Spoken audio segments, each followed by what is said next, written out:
a single working mother. I have been for the last 19 years. And I'm telling you, it's hard out there. In my late 50s, I had to find new work, and I had to look for a job. And as some of you know, it's very hard to find a job when you're in that age in the marketplace. So what I did was I started my own business.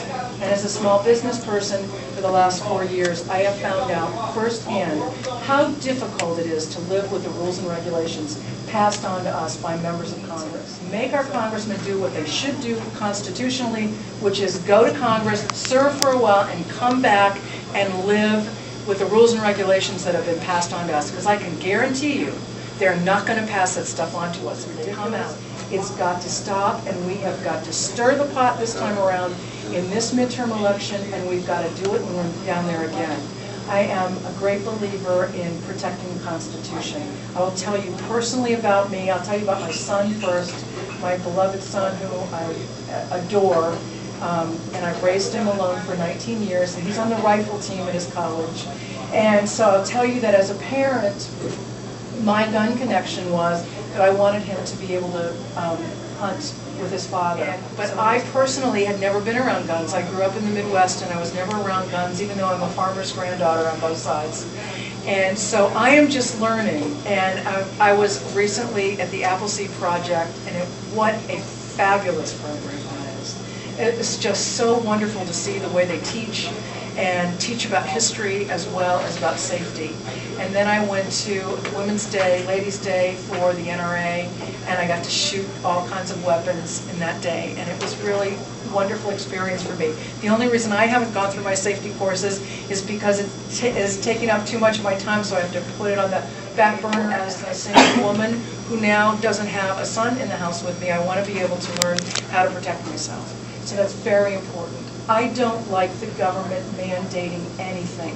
I don't like bans on anything. The federal government should not be this much in our lives. And just like they've mandated this health care law for us, which none of us wanted and none of us needed, and yes, there's some good things in the bill possibly that can be taken out of it, but in the state of Connecticut, 93% of us already have health care. We don't need it. So here is a bill that's going to burden us with more and more taxes that we don't want. The worst thing I think about it is the government's telling us that we have to buy health insurance. And that is a slippery slope back, because we've got to take our government back. It's as simple as that. I would like to go there and fight for you and be your voice.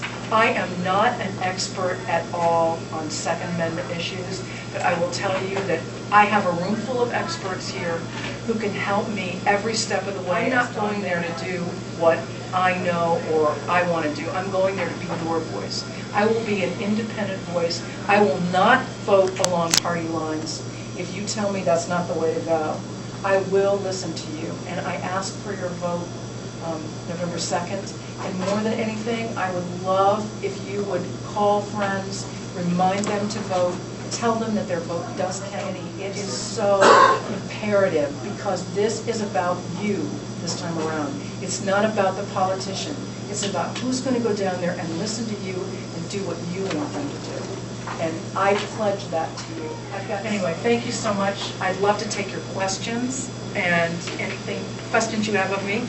All right, you back the Second Amendment laws and all that? Absolutely. Why don't you join the CCDL if you haven't already? Okay. Where do I sign up, Scott? Right there. You have a room full of trainers here, too, NRA instructors here, so yeah, take your pick. Health care that the Congress gives to themselves for even one term in service. They don't have to partake of this Obama mess. Washington has a great habit of picking winners and losers in every issue. We're seeing it with the stimulus bill. Have any of you gotten any stimulus money? What's that? Joe Courtney's going around telling people, he's like Santa Claus.